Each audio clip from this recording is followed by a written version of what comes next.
Thank you, Madam Chair. I believe this amendment is absolutely consistent with the underlying portions of the bill that reaffirm that the policy of the United States should be that we will not enter into armed conflict in Syria. Madam Chair, along the Syrian-Turkish border, there is a family, a mother, a father, and 6 children. One of the children is named Elias. Elias, one day in his hometown in Syria, was walking to school. He had his hand on the schoolroom door.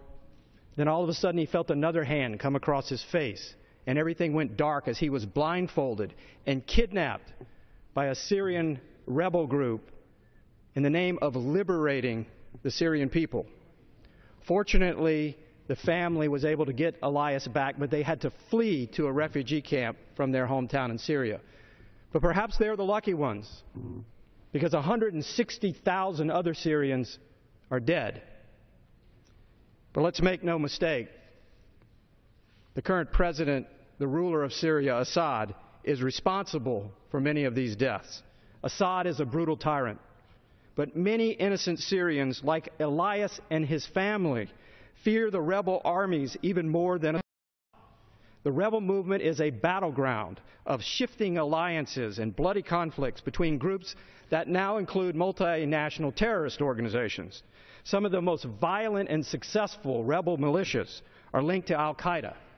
Now, sending our weapons into this chaotic war zone could inadvertently help these extremists, jihadists who would be all too eager to seize American weaponry, and it's already happened.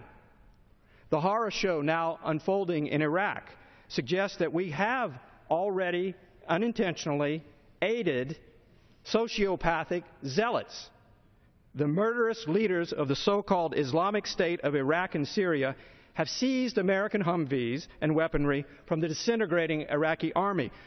Madam Chair, a CIA analyst on acid could not have imagined this nightmarish scenario a week ago.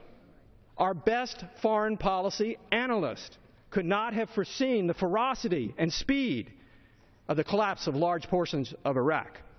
What we are witnessing is the development of a multinational quasi-emirate ruled with a ruthless interpretation of Sharia law. The ISIS marches under the black flag of death. Madam Chair, the naive notion that we can deliver weapons to vetted, moderate opposition groups at war with other rebel militias gives no guarantee that our weaponry won't be seized or diverted, making an already terrible civil war even worse. The ad hoc arming of Syrian rebels, absent a broader multinational strategy in the region, is a recipe for disaster, for further disaster. Look, I understand this is a complicated situation. It is a hard situation, and there are no good options here. But we cannot afford to do something that may make the situation worse. In my judgment, the potential benefits from this policy do not outweigh this very significant risk. Just talk to the people in the refugee camps.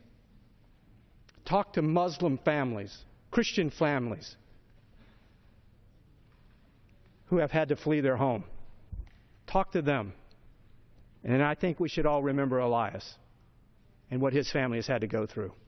At this time, I'd like to yield as much time as he'd like to consume to the Congressman from New York, Representative Chris Gibson, Army Iraq War veteran, Purple Heart professor at West Point. Thank you. I thank my friend.